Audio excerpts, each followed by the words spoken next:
হযরত লূত আলাইহিস সালামের বিবির মূর্তি, ওনার স্ত্রী। আমার দিকে তাকান, আপনি ভাবতেছেন যে আপনার মেয়ে বুঝে না কিছু, আপনার ছেলে এখনো না বলে, এগুলির চিন্তা করাটাই ভুল। আপনি যেটা বুঝতেছেন যে আমার মেয়ে বুঝে না কিছু, কয়দিন পরে দেখবেন আরেকবারে রাত ধরে চলে গেছে। আপনি নিজেও বুঝতেছেন না যে সে তো অনেক কিছু বুঝে ফেলছে। তোরা ঠিক কইস না, চুলটা যে বাটাম সাইজ করিস মেসির মতো, আমি বুঝি খুব।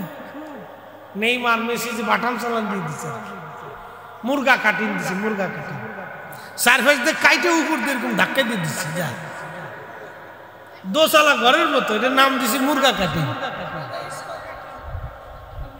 সিস্টেমের যে কত সিস্টেম আর কি। খুব মনোযোগ দিন প্রিয় উপস্থিতি আমার। হযরত লূত আলাইহিস সালামের স্ত্রী এই দলের সদস্য হয়ে গেলেন। নাউজুবিল্লাহ হবে না? খোদারই পয়গম্বর বহু বছর ধরে তার স্ত্রীকে দাওয়াত দিলেন, বোঝানোর চেষ্টা করলেন, কিন্তু বুঝে না। অথচ তার 11টা সন্তান আল্লাহ দিলেন, তারপরও সে সমকামীদের সদস্য হয়ে গেল। লূত আলাইহিস সালাম খোদার গজব আসবে। লূত আলাইহিস সালামের বাড়িতে হযরত জিবরাইল আলাইহিস সালামের নেতৃত্বে ফেরেশতারা উপস্থিত হয়ে গেলেন। যুবকের বেশ ধরে, মানুষের বেশ ধরে উপস্থিত হযরত লূত আলাইহিস সালাম তাদেরকে ঘরের মধ্যে নিয়ে গেলেন। প্রথমে লূত আলাইহিস সালাম চিনতে পারেন না এরা আল্লাহর ফেরেশতা। জিবরাইল আলাইহিস সালাম যুবকের বেশ ধরে, মানুষের বেশ ধরে হযরত লূত আলাইহিস সালামের সামনে চলে গেলেন। 11 জন না 12 জন ফেরেশতা লূত আলাইহিস সালামের সঙ্গে দেখা করলেন। তারা সুন্দর যুবকের বেশে উপস্থিত হয়ে গেলেন। যখন যুবকের বেশে উপস্থিত, তখন লূত আলাইহিস সালামের স্ত্রী চিন্তা করলেন, আমার বাড়িতে 12 জন যুবক আসছে সুন্দর, আমার সমকামী যারা আছে তাদেরকে সংবাদটা দিয়ে আসি। সমকামিতায় ট্রান্সজেন্ডার এমন এক পর্যায়ে তারা চলে গেছিল যে কোনো মেহমান আসলেও তারা নিয়ে যেত সমকামী সদস্য বানানোর জন্য। তো লূত আলাইহিস সালামের স্ত্রী পিছনের দরজা দিয়ে যাইয়া তার কওমকে যায় বলতেছে, শুনছো, আমার বাড়িতে 12 জন যুবক মেহমান আসছে, তোমরা যায় ধরো। কত বড় নাফরমান! নবীর স্ত্রী হওয়ার পরেও নবী চিনে নেই। এই জন্য ইমানদার হওয়ার জন্য নসিব লাগে, রসুলের গোলাম হওয়ার জন্য নসিব লাগে। কথা কন না কেন? নবীর গোলাম হওয়ার জন্য নসিব লাগে। নসিব, নসিব ছাড়া হয় না, এটা নসিব লাগে।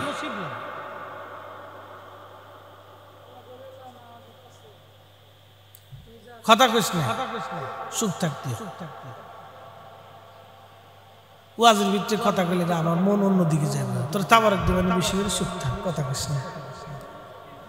আচ্ছা দেবেন যা, তোরা আমি ভিতরে লেখা মনে যা, কথা কইস না তো, কথা কবি না তো? আচ্ছা ঠিক আছে, তা তো কথা হয়েই গেল।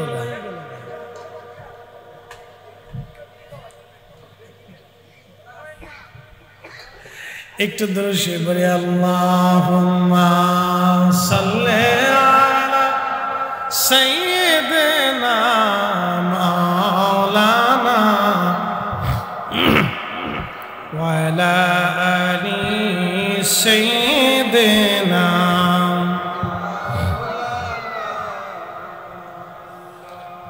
তুমি আল্লাহর প্যারা হাবিব,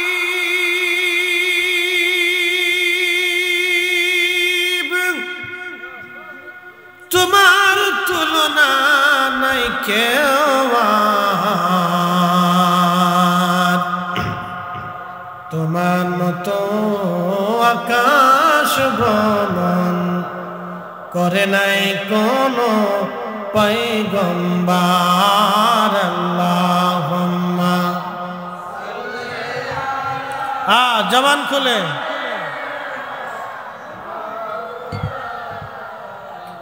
মুহাম্মাদু আলা আলি সাইয়্যিদিনা।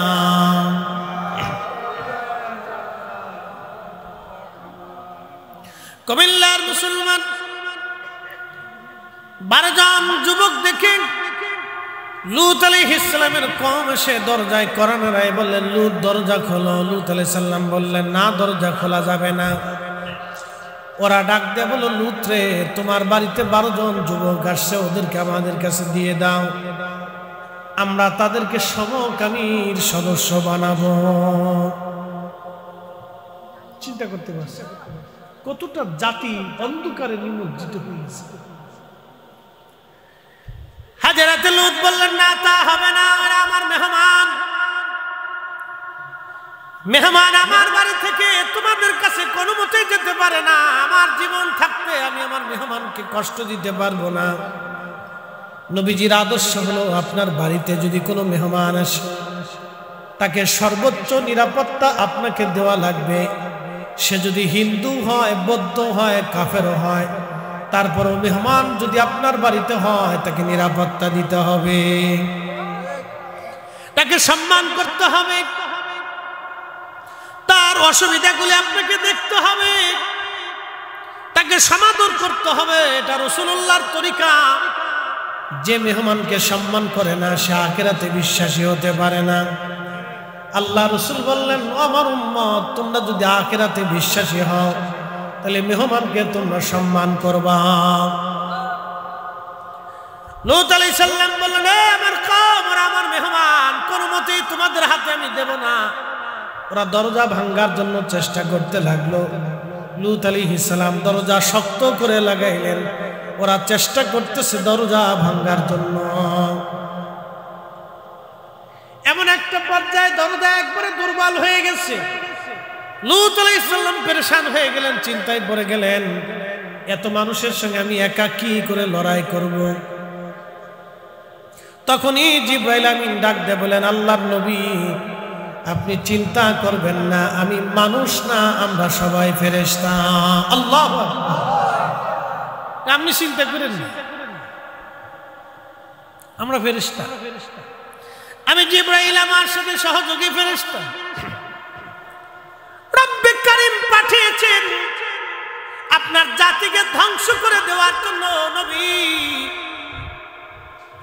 দ্রুত গতিতে আপনি আপনার সন্তানদেরকে নিয়ে এবং ইমানদার যারা আছে তাদেরকে নিয়ে আপনি পিছনের দরজা দিয়া হযরতে ইব্রাহিম খলিলুল্লাহ আলাইহিস সালামের দিকে, ফিলিস্তিনের দিকে চলে যাবেন। সাবধান, একটা বারের জন্য পিছনের দিকে ফিরে তাকাবেন না। আর আপনার স্ত্রীকে সঙ্গে নেবেন না, সেও শাস্তির আওতার মধ্যে পড়ে গেছে, কারণ সেও ট্রান্সজেন্ডার, সমকামিতার সদস্য।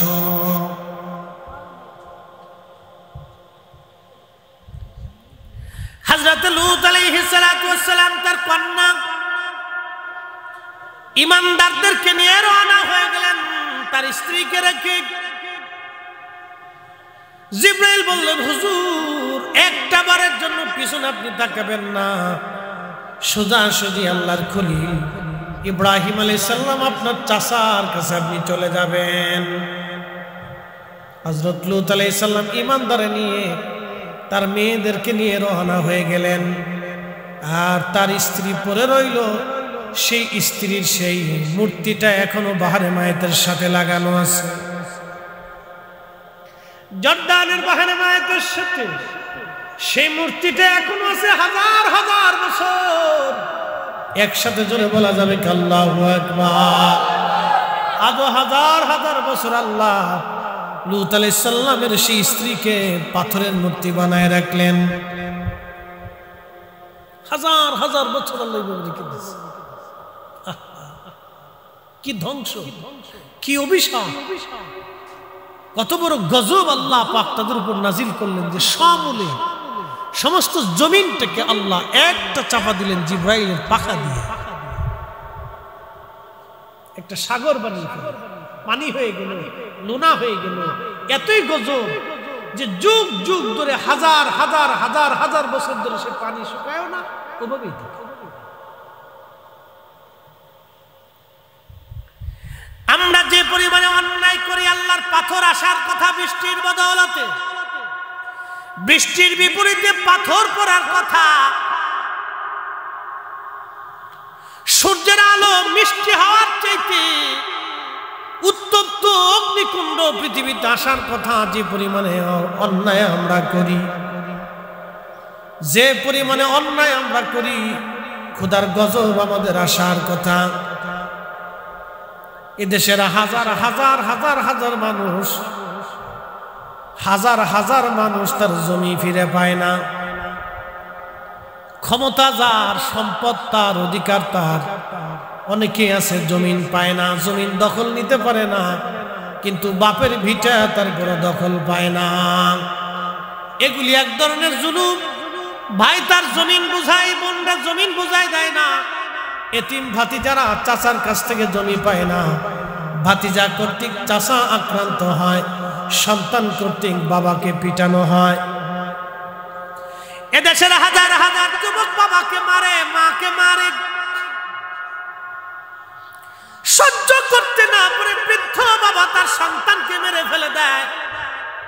লক্ষ লক্ষ যুবক দেশে নেশায় আক্রান্ত, পরিবারের বোঝা হয়ে গেছে।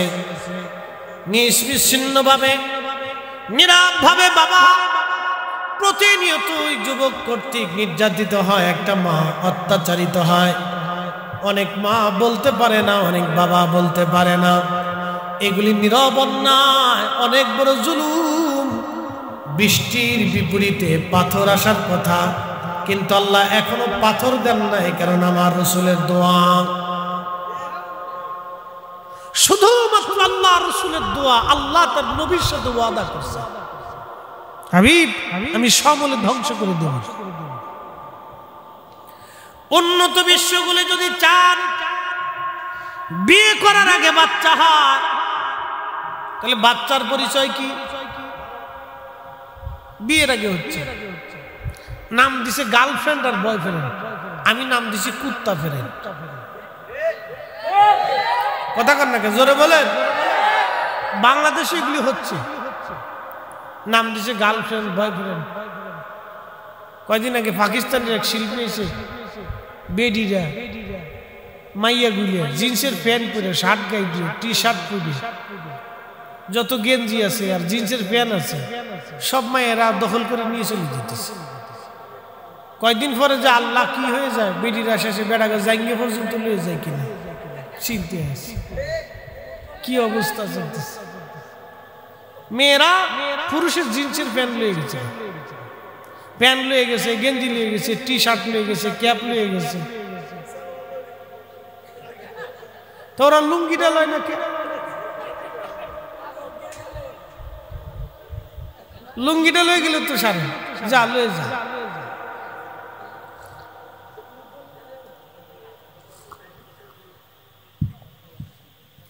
বুঝতে পারছেন? এগুলো অসুস্থতা, এগুলি এক ধরনের অসুস্থতা, বেমারি। নারী জাতি যখন তার নিজের অস্তিত্ব হারায়, নারী তার অস্তিত্ব হারাইছে, নারী পুরুষের পোশাক পরছে, অর্থাৎ নারী তার নিজস্ব অস্তিত্ব হারিয়ে পুরুষের দিকে ধাবিত হচ্ছে, আর পুরুষ তার নিজের অস্তিত্ব হারিয়ে নারীর দিকে ধাবিত হচ্ছে। এগুলি হচ্ছে এক ধরনের অসুস্থতা। নারী নারীর কাতারে থাকবে, নারী নারীর অস্তিত্ব ধরে রাখবে। কি কথা কর না, ঠিক কিনা? নারী নারীর অস্তিত্বকে ধরে রাখবে, পুরুষ পুরুষের অস্তিত্বকে ধরে রাখবে। পুরুষের শারীরিক গঠন থেকে আল্লাহ তৈরি করছে ওইভাবে আবহাওয়া, প্রকৃতি, বাতাস, কাশ, রাত আর দিন, এই স্রোতের বিপরীত কাজ করে আমাদের শরীরটাকে আল্লাহ ওভাবেই গঠন করে দিচ্ছে। নারীর শরীরটাকে আল্লাহ সেভাবেই গঠন করছে, যেভাবে সে ঘরে থাকবে, পর্দার ভিতরে থাকবে, কাজ করবে, তার সহনীয় কাজগুলি শিখাবে। নারী যদি এসে পুরুষের পোশাক নিয়ে চলে যায়, তো সে নারী তার অস্তিত্ব হারিয়েছে। সে কি করছে? পুরুষের পোশাক পরে, জিন্সের প্যান্ট পরে রাস্তা দিয়ে হাঁটতেছে। বেডা না বেডি না ইজলিয়া বোঝা যায় না।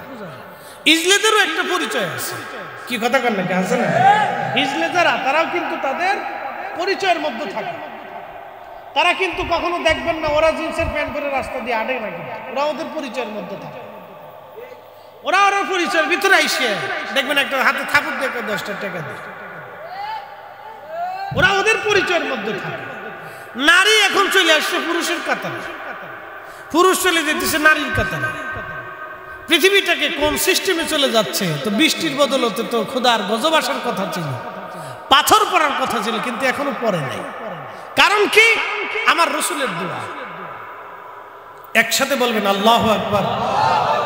আমাদের রসুল করিমের দোয়া। কিন্তু গজব কিছু আছে, একবারে যে নাই তা না। একটা গজবের নাম ডায়াবেটিস, একবার হইলে আর জীবনে সারে না, কথা কন না। আর একটা গজবের নাম হার্ট স্ট্রোক, একবার যদি হয়ে যায় তো 80% শেষ। আর একটা গজবের নাম হচ্ছে ব্রেন স্ট্রোক, যদি একবার হয় তো 90-95 শেষ। আর আরেকটা আছে হলো প্যারালাইসিস, যদি একবার হয়ে যায় তো 95-98-99 শেষ। তো বেঁচে থাকে মরে যাওয়ার সমান কথা। ঘরে হাগে ঘরেই মতে, অন্যের বোঝা হয়ে গেছে, সন্তান ঝাড়ি দেয়, বেটার বউকে ধুর মরে না কেন, নাতিমতিকে ধুর গন্ধ করে আগামতা পায়খানা এখানেই করে, জি জি জি মরে না কেন, তো মরে না কেন, বুঝা এগুলি গজব। বুঝতে পারছেন? এগুলি গজব। একবারে নাই তা কিন্তু না, সমূলে ধ্বংস করে দেয়, কিন্তু আল্লাহ দিয়ে রাখছে। কোরআনে এইভাবে আল্লাহ পাক বলতেছে, ظهر الفساد في البر والبحر بما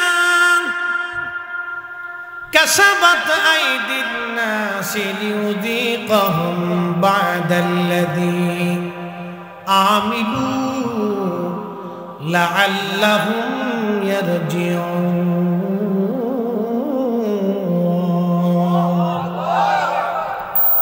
আমার মালিক আমার আল্লাহ বলেন, ظهر الفساد في البر,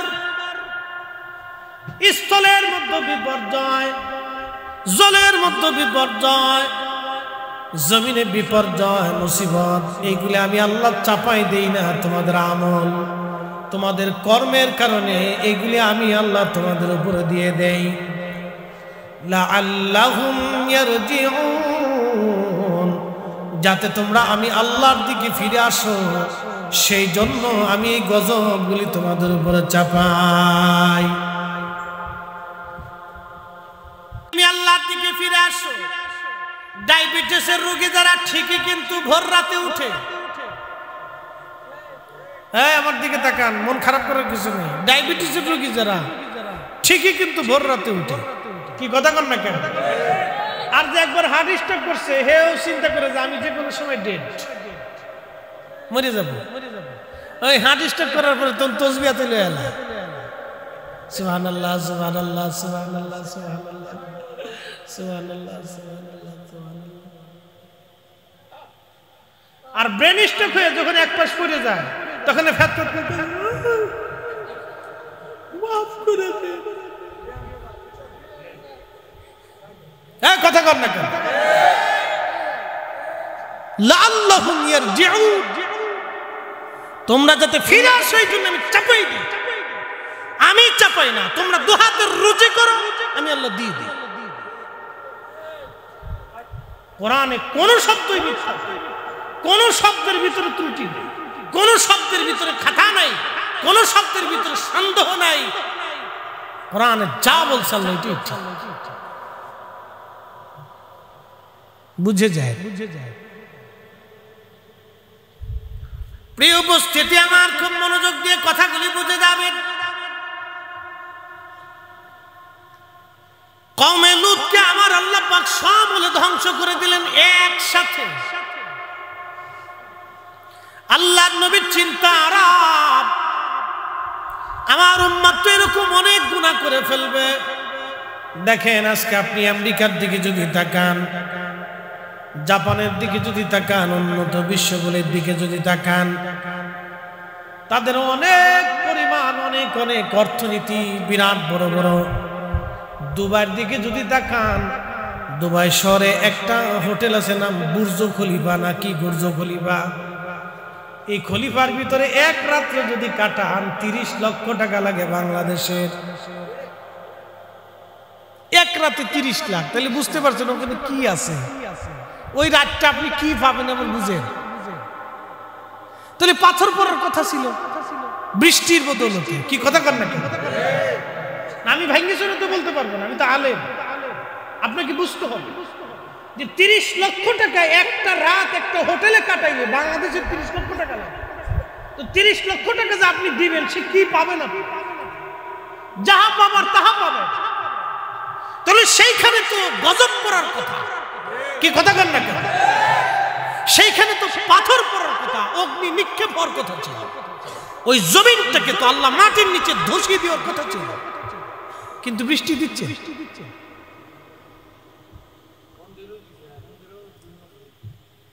আর এগুলো পরে আসে। মন্দির তো সারা পৃথিবীতে আছে, এগুলো পরে আসে। মন্দিরের কথা আমি কইনি, মন্দির বাংলাদেশেও আছে, ও ভারতেও আছে, পাকিস্তানেও আছে, আফগানিস্তানেও আছে, চীনে আছে। পৃথিবীর এমন কোন দেশ নেই, সব জায়গায় আছে। আর আগে সারা দুনিয়াতেও ছিল, এটা পরে আসে। কিন্তু সেখানে আরো যাহা হয়,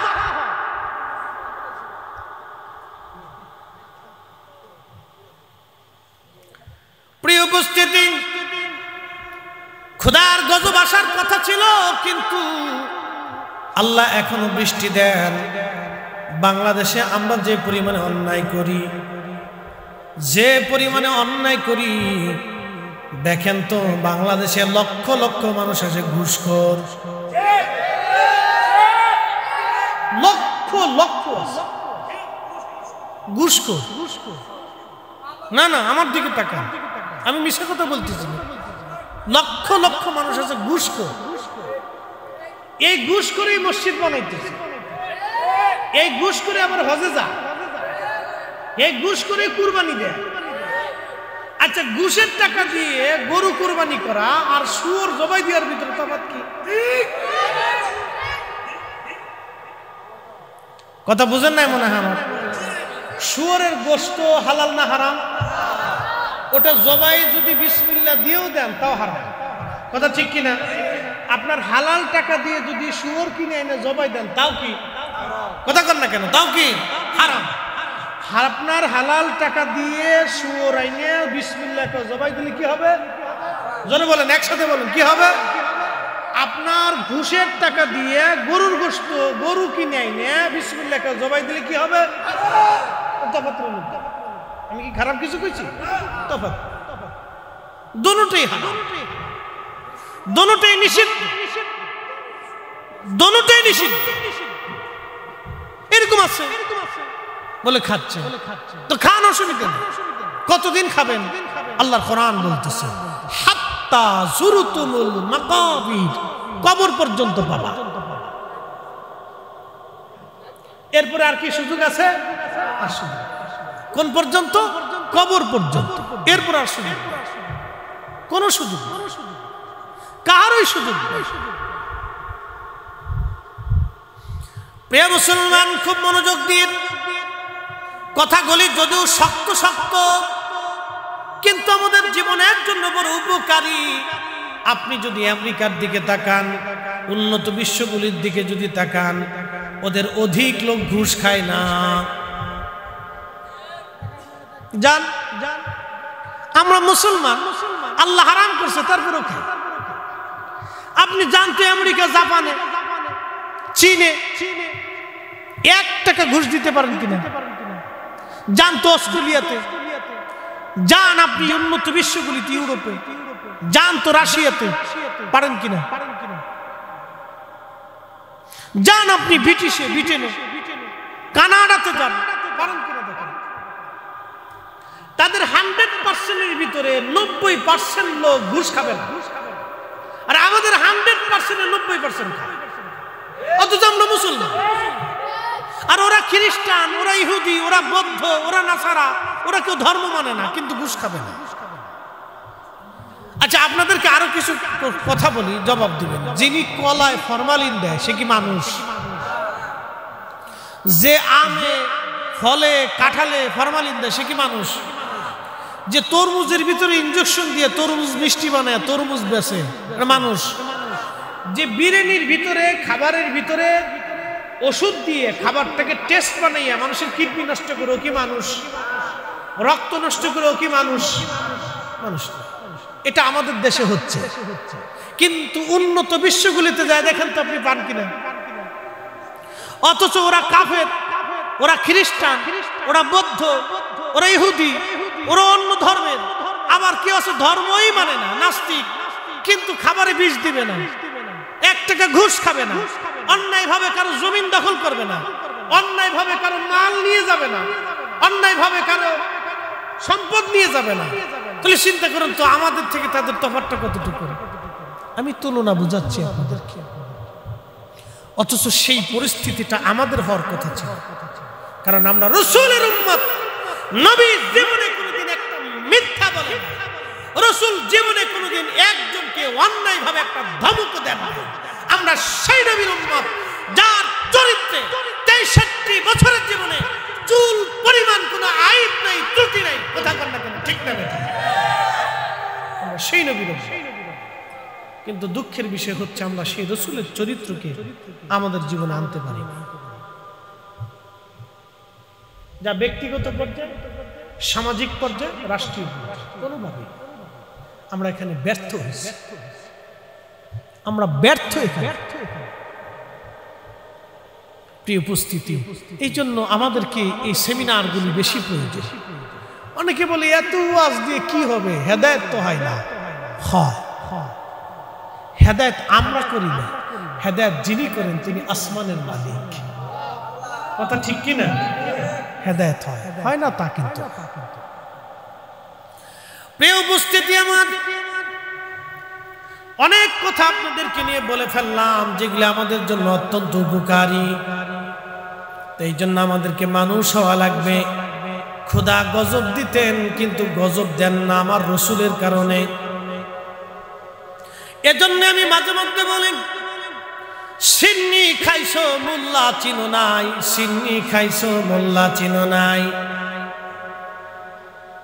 সিন্নি খাইছো মোল্লা চিনো নাই, সিন্নি খাইছো মোল্লা চিনো নাই। যারে দিয়া ইজ্জত পাইলা তুমি তারে ইজ্জত দিলা না, তারে ইজ্জত দিবার যে মাসলা বাতাও। কথা বুঝেন নাই মনে হয়? এবার জায়গা মতো ধরছি। যার কারণে ইজ্জত পাইলা তুমি তারে ইজ্জত দিতে যে মাসলা বাতাও, তখন তুমি বেদাতের তবকা দাও, তখন তুমি শিরিকের মাসালা দাও, তখন তুমি সেই উসুলের মাসালা দাও, তখন তুমি বেদাতের তবকা দিয়ে আমরা বেদাতি বানাই দাও। আমরা সুন্নিরা যতদিন বেঁচে থাকবো ওই মহান ইজ্জতওয়ালাকে ইজ্জত দিয়েই যাব। হাত উঁচা করে বলেন ঠিক না বেটা? আল্লাহ কবুল করুক, সকলে বলেন আমিন। সালাতুন ইয়া রাসূলুল্লাহ আলাইকুম সালামুন ইয়া সালাতুন, হ্যাঁ কথা কইছ না, সালাতুন ইয়া রাসূলুল্লাহ আলাইকুম সালামুন ইয়া হাবিবাল্লাহ। দুরূশি পড়, এত বেশি কথা কইছ না। তোর কাছে কথাগুলি তাবারক দিব না।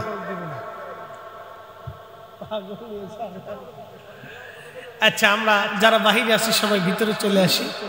আমি আপনাদেরকে নিয়ে অত্যন্ত মূল্যবান কিছু কথা বলছি। তাহলে বলেন, আমাদেরকে শুধরাইয়া ফিরে যেতে হবে কার দিকে? আল্লাহর দিকে। আল্লাহ যাহা হারাম করেছেন সেটা হারাম, যেটা হালাল করেছেন সেটা হালাল, যেটা বৈধ সেটা বৈধ, যেটা অবৈধ সেটা অবৈধ। এই নীতিতে আমাদেরকে চলতে হবে। এবং আল্লাহ রাসূল যাহা করেছেন, যাহা করতে অনুমতি দিয়েছেন সেটা আমাদেরকে করতে হবে এবং সেটা আমরা করব। রাসূল করিম আমাদের জন্য একটা অনুপম চরিত্র রেখে গেছেন, সেই চরিত্র আমাদের জীবনে বাস্তবায়ন করতে হবে। নিজে করবেন, নিজের স্ত্রীকে করাবেন, নিজের সন্তানদেরকে করাবেন, নিজের ভাই বেরাদার, আত্মীয় স্বজন, প্রতিবেশী, সমাজ, এলাকাবাসী সবাইকে সেই দিকে উদ্বুদ্ধ করতে হবে। আমাদের দাওয়াতি কাজ আমাদেরকে চালিয়ে যেতে হবে। যেখানে যাবেন, হাটে বাজারে হাঁটতে ঘুরতে ফিরতে এই দাওয়াত, এই মেসেজ তাদেরকে পৌঁছাইতে হবে। ছোট ছোট বাচ্চাদেরকে আমাদেরকে শিখাইতে হবে, সালাম শিখাইতে হবে, আদব শিখাইতে হবে, ন্যায়পরায়ণতা শিক্ষা দিতে হবে।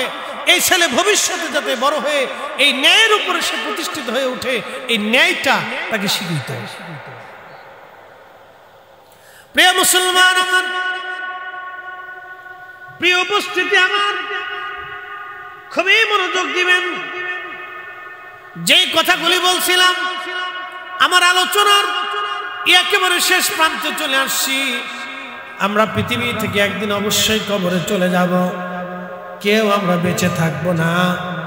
আল্লাহু আকবার। হাসরের ময়দানে আল্লাহর আদালতে আমাদের দাঁড়াইতে হবে। আমাদের পরিবর্তন দরকার, নিজেদের জীবনের চেঞ্জ আমাদের দরকার। হযরত মালিক ইবনে দিনার রাহমাতুল্লাহ আলাইহি উনি প্রথম জীবনে মদপায়ী ছিলেন, কিন্তু মদপায়ী হলে কি হবে, উনি বিশ্ববিখ্যাত আল্লাহর ওলি হয়েছিলেন। কারণ কি জানেননি? শুধু আল্লাহর দিকে ফিরে আসার জন্যে। উনি ট্যাক্স আদায়কারী, খাজনা আদায়কারী একজন ব্যক্তি ছিলেন মালিক ইবনে দিনার। ও কুমিল্লার মুসলমান মনোযোগ দিবেন। মালিক ইবনে দিনার রাহমাতুল্লাহ আলাইহি উনি ওনার জীবন পরিবর্তন। একদিন উনি ওয়াজ করতেছেন, এমন সময় এক লোক দাঁড়ায় বলেন, ও মালিক ইবনে দিনার, আমি কয়েক বছর আগেও আপনাকে মদপায়ী দেখেছি, মদ খেয়ে আপনাকে অজ্ঞান হালতে মাতাল অবস্থায় দেখেছি, অথচ আজকে আপনি ওয়াজের মঞ্চে বসে বসে ওয়াজ করেন, নসিহত করেন। আপনার এই পরিবর্তন কি করে হলো দয়া করে বলবেন কি? কুমিল্লাবাসী মালিক ইবনে দিনার ডেকে বললেন, হ্যাঁ আল্লাহর বান্দা ঠিক বলেছ, আমি কিছুদিন আগে মদপায়ী ছিলাম, খাজনা আদায়কারী ছিলাম, অনেক সম্পদের মালিক ছিলাম। আল্লাহ আমার একটা সন্তান দিয়েছিল, একটা কন্যা সন্তান আল্লাহ আমারে দিয়েছিল। আমি বরাতের রাত্রিবেলা মদপান করতেছি, বরাতের রাত্রিবেলা আমি মদ খাইতেছিলাম। এমন সে আমার 3 বছরের ছোট্ট মেয়েটা হেঁটে হেঁটে আমার কাছে আসলো। আসার পরে আমার মদের গ্লাসগুলি ফেলে ফেলে দিতে লাগলো। বাচ্চার এই কাজগুলি আমার কাছে খুব ভালো লাগতেছিল। ছোট ছোট বাচ্চারা বাবার কোলে, বাবার কাঁধে, এগুলো আসলে বাবা মায়ের খুব মজা লাগে, আনন্দ লাগে। চাচার কোলে, মামার কোলে, ও যতই টানা হাসরা করুক, জামা টেনে ছিলুক আর দাড়ি টেনে ছিলুক, আমার ফুল আজকে আমার দাড়ি টেনে ছিঁড়ে ফেলছে। ওরে বাপরে বাপ, ছুটান যায় না। বুঝতে পারছেন? তো এটা বাবা মার একটা আনন্দ অনুভূতি আলাদা। এটা যার না হয়েছে সে বুঝবে না, এটা অনুভূতি আলাদা। তো মালিক ইবনে দিনার বলতেছিলেন যে হ্যাঁ, আমার বাচ্চা মদের গ্লাসগুলি ফেলে দিচ্ছে, আমার কাছে খুব ভালো লাগতেছিল। কিন্তু পরের বছর আবার আমি বরাতের রাত্রিবেলা মদ পান করতেছি, কিন্তু আজকে আমার বাচ্চাটা আজ দুনিয়াতে নাই, মারা গেছে। আল্লাহ, আমি তখন খুব কষ্ট লাগতেছিল আমার। ওই দিন বেশি করে মদ পান করে ঘুমায় পড়লাম। স্বপ্নের ভিতরে দেখলাম বিরাট বড় হাসরের মাঠ কায়েম হয়ে গেছে, বিরাট বড় প্রান্তর, শুধু চারিপাশে হইচই, কান্নাকাটি, রুনাজারি, আগুন আর বিপদ আর বিপদ। আমি দেখতে লাগলাম এমন সময় একটা বিরাট বড় সাপ অজগর আমার দিকে ধে ধে তেরে তেরে আসতেছে, আমাকে কামড় দেওয়ার জন্য, আমাকে খাওয়ার জন্য। আমি ওই সাপ থেকে বাঁচার জন্য দ্রুত গতিতে দৌড়াইতে লাগলাম। মালিক ইবনে দিনার রাহমাতুল্লাহ আলাইহি বললেন, দুনিয়ার মানুষে, আমি সাপ দেখে দৌড়াতেছিলাম, এমন সময় সাপটা আমার পিছু পিছু দৌড়াইতে লাগলো। বহু দূর হাসরের মাঠের এক প্রান্তে যেয়ে দেখলাম এক বৃদ্ধ লোক বসে আছে। তার পোশাকগুলি শুভ্র সাদা, শরীর থেকে সুগন্ধ আসতেছে।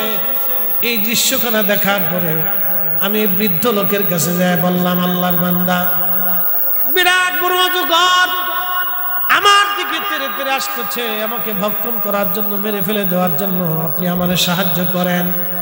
তখন এই বৃদ্ধ লোকটা ডাক দেয়, বলল, মালিক ইবনে দিনার, আমার সেই শক্তি সক্ষমতা নাই সাপটাকে তাড়ানোর, তুমি অন্য কোথাও যায় তুমি সাহায্য নাও। হাসরের মাঠ কত বড় হবে! তারুজুল মালাইকাতু ওয়ার রূহ ফি ইয়াউমিন কানা মিকদারুহু 50,000 সানা। দুনিয়ার 50,000 বছর এক জায়গা করলে যত বিরাট, দুনিয়ার 50,000 বছর, 50,000 বছর এক জায়গা করলে যত বিরাট, হাসরের একটা দিন হবে তত বিরাট। মালিক ইবনে দিনার বলতেছেন, আমি আবার দৌড়াচ্ছি, সাপটা আমার পিছে পিছে দৌড়াচ্ছে। বিরাট প্রান্তরে এক পাশে শুধু আগুন আর আগুন, আর এক পাশে দেখলাম একটা সুন্দর মনোরম প্রাসাদ।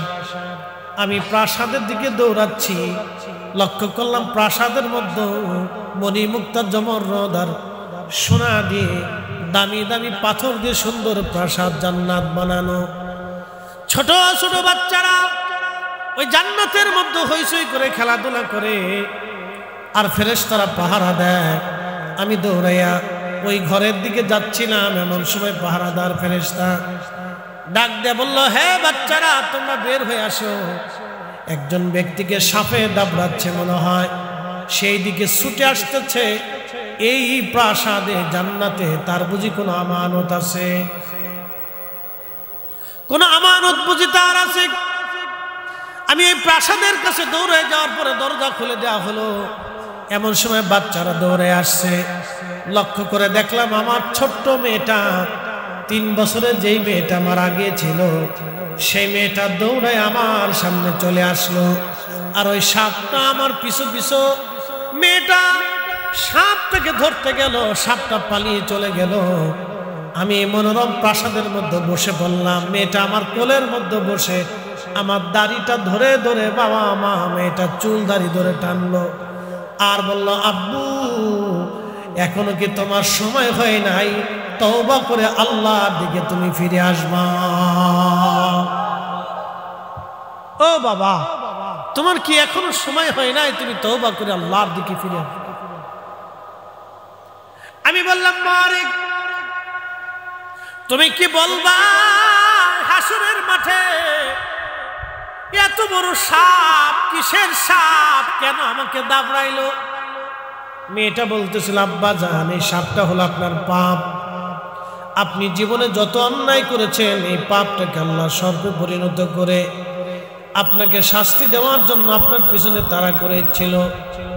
বলতেছে, মারে, হাসরের মাঠের এক কোণে এক বৃদ্ধকে দেখলাম, এই বৃদ্ধটাকে চিনলাম না। বলে, আব্বু, এই বৃদ্ধটা হলো আপনার নেক আমল।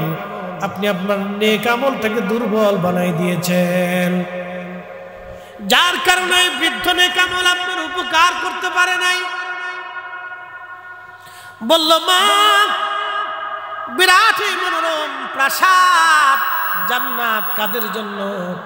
বলে, আব্বা জান, যাদের বাবা মা থাকতে ছোট্টকালে বাচ্চা মারা যায়, এই বাচ্চাগুলিদেরকে আল্লাহ এই জান্নাতের মধ্যে দিয়ে দেয়।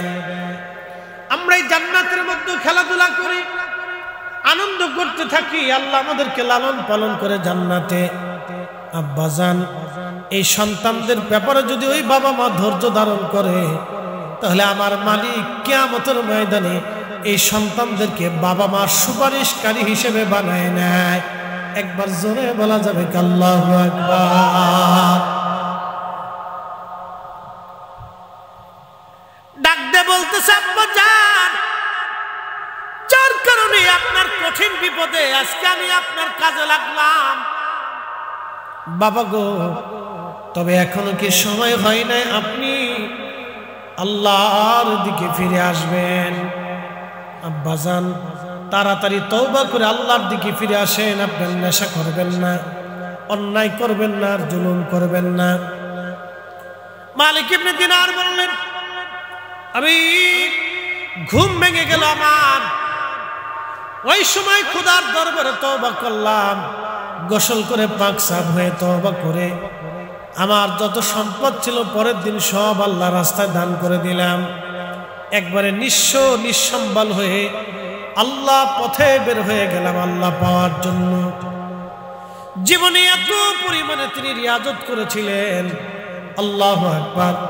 পৃথিবীর স্বর্ণাক্ষরে তার নামগুলি লেখা। বিশ্ববিখ্যাত ইমাম মুহাদ্দিসরা তার প্রশংসা নামক কিতাব লিখেছেন, তার জীবনী লিখেছেন, তার প্রশংসা করে গেছেন। তিনি মালিক ইবনে দিনার আল ইরাকি আল বসরি, তিনি এত বড় ওলি হয়েছিলেন। যে নদীর মধ্য দিয়ে চলার সময় উনি নদীর মাঝিকে, নৌকার মাঝিকে পয়সা দিতে পারেন নাই। মাঝি এসে বলল, মালিক পয়সা দাও। মালিক ইবনে দিনার বললেন, মাঝি আমি দিনহীন, আল্লাহর পথের মুসাফির, কোনো পয়সা করি নাই।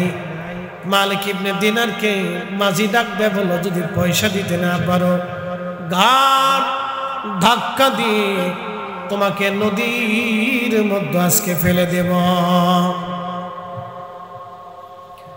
মালিক ইবনে দিনার নদীর ভিতরে হাত বাড়াই দিলেন। আমার রাব প্রত্যেকটা মাছের মুখের ভিতরে একটা করে স্বর্ণ মুদ্রা দিয়ে দিলেন।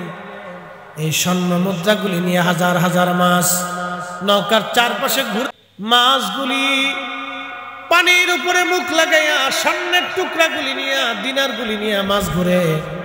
মালিক ইবনে দিনার রাহমাতুল্লাহ আলাইহি মাঝিকে বলেন, মাঝি রে যত পয়সা লাগে তুমি নিয়ে যাও। মাঝি ডাক দিয়ে বলে, হুজুর চিনতে পারি নাই, ক্ষমা করে দিবেন, ভুল হয়ে গেছে, আমি আপনাকে চিনি নাই, পয়সা লাগবে না, বিনা পয়সায় আজকে নৌকা পার করাই দিব। একবার জোরে বলা যাবে আল্লাহু আকবার। মালিক ইবনে দিনার আগে কি ছিলেন? মদপায়ী।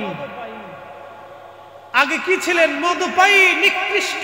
রাতের আধারে, বরাতের রাত্রে মদ পান করছে।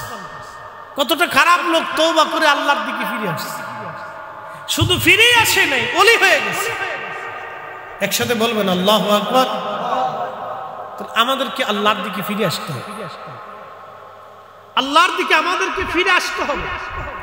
আপনি অনেক অপরাধ করছেন, তওবা করেন, আল্লাহ এত বেশি খুশি হবে যে আপনার জীবনের সব গুনাহকে আল্লাহ তো মাফ করেই দিবে, সমস্ত গুনাহকে আল্লাহ নেকে পরিণত করবে।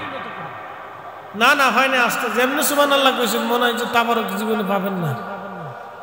একসাথে বলেন না সুবহানাল্লাহ।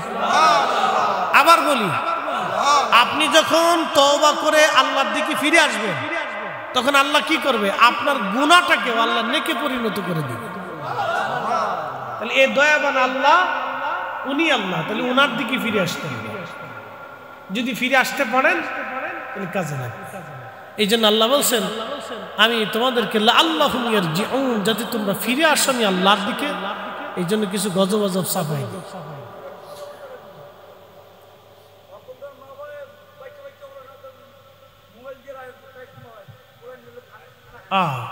মুরব্বী সুন্দর কথা বলছে। আমাদের মায়েরা, বাবারা ছোট ছোট বাচ্চাদেরকে মোবাইল দেয়। এটা এক ধরনের ব্যাধি। আমি আপনাদেরকে বলি, আমার এক মুসল্লি একদিন এসে দোয়া চাইতেছে, দোয়া চায়, একদিন দোয়া চাইতেছে, হুজুর একটু দোয়া করেন। কান্দে কেটে দোয়া চায়। কান্দেন কেন? দোয়া চায়, আমার ছেলেটা পাগল হয়ে গেছে। আমার দিকে তাকান, খুব গুরুত্বপূর্ণ কথা। ছেলেটা পাগল হয়ে গেছে, আমার মসজিদের মুসল্লি, ছেলেটা পাগল হয়ে গেছে। আমি বললাম, ছেলের বয়স কত? 6-7 বছর। অ্যাটেনশন, 6-7 বছর।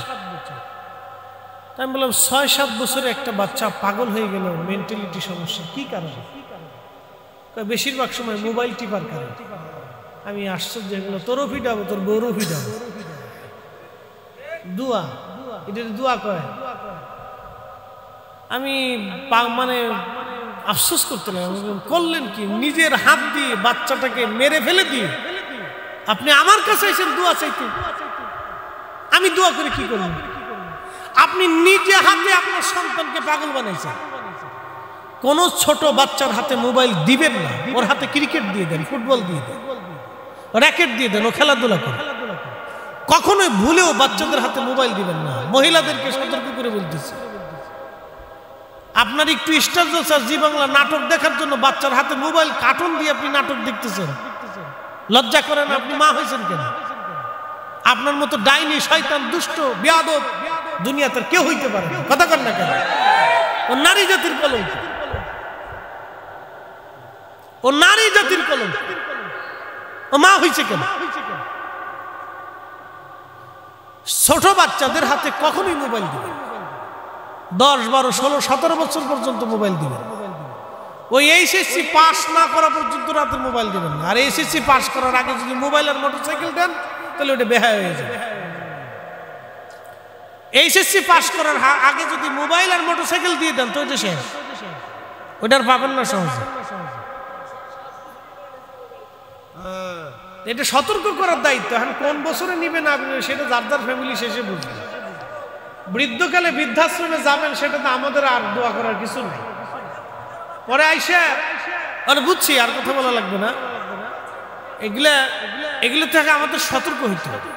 আমি আমার বাস্তবতা থেকে বললাম যে আমার মুসল্লির দোয়া চাইছে, ছেলে কি হয়ে গেছে, পাগল হয়ে গেছে। আচ্ছা ছেলে যদি পাগল না হয়, এই কথা বলো আমার দিকে দেখো, একবার বললে আমরা বুঝি, এত বলা লাগবে। আমার দিকে তাকা, ছেলে যদি পাগল হয়ে যায়, আপনার ছেলে যদি মেন্টালিটি সমস্যা, তো সমস্যা কার? আমার নিজেরই। এগুলো সতর্ক হইতে হবে, আপনাকে সুস্থ থাকতে হবে। এই বাচ্চাটা ভবিষ্যৎ নষ্ট হবে, শুধু সাথে সাথে এফেক্টস করে তা কিন্তু না। আপনি 6-7 বছরের 2-3 বছরের বাচ্চাদের হাতে মোবাইল টোবাইল দিয়ে এগুলো দেখতে দেখতে দেখতে দেখতে এক সময় সে বয়সে গেলে একটা স্মৃতির সমস্যা হবে, চোখের সমস্যা হবে, ডায়াবেটিসের সমস্যা হবে, প্রেশারের সমস্যা হবে, ও হার্ট স্ট্রোক করতে পারে, অল্প বয়সে সে মারা যাবে, অল্প বয়সে সে অকর্মণ্য হয়ে যাবে। কারণ ছোট্টকালে বাচ্চারা যত দৌড়াদৌড়ি করবে, খেলাধুলা করবে, তার শরীর তত ফিট থাকবে। এটা আপনাদেরকে মনে রাখতে হবে। এই জন্য বাচ্চাদেরকে উন্মুক্ত করে দেন, ওরা খেলাধুলা করে, বেশি পরিমাণে খেলাধুলা করে, মোবাইল হাতে দিবেন। আর বাচ্চারা খেলাধুলা করলে ও নিষেধ করার দরকার নেই, খেলতে থাকবে, ওর টাইম টু টাইম ও খেলুক, সমস্যা নেই। অনেকে আমরা বেশি শাসন করে দিই, হ্যাঁ এত খেলোসকে না, আসরের পর থেকে মাগরিব পর্যন্ত খেলতে দেন, ওর একটা টাইম নির্দিষ্ট করে দেন, ওই সময় খেলতে থাকে, যত পারুক খেলতে থাকে।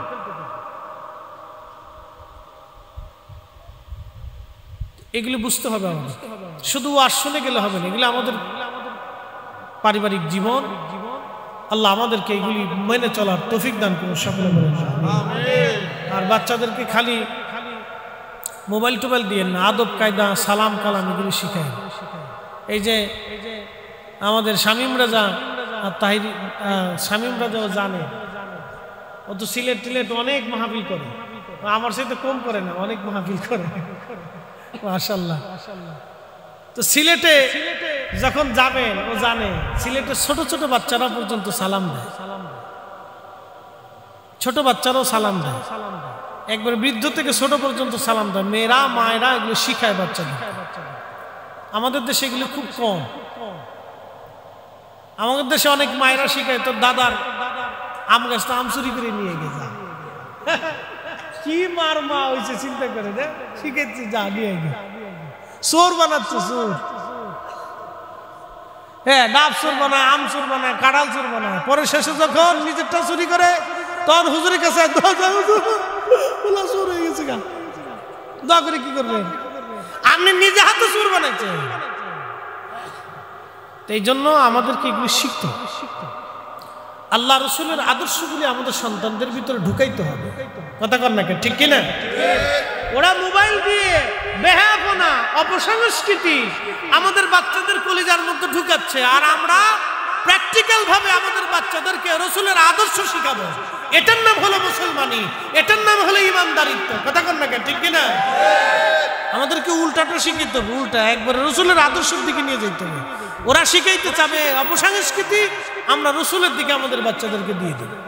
এই জন্য মাদ্রাসায় দিবেন, স্কুলে দেন, কলেজে দেন, অসুবিধা নাই, কিন্তু নিজেদের সন্তানদেরকে আদর্শ শিখাইতে। আল্লাহ আমাদের তৌফিক দিক, সকলে বলেন আমিন। আসেন আমরা নবীজিকে দাঁড়ায় সালাম জানাই, ইয়া নবী সালাম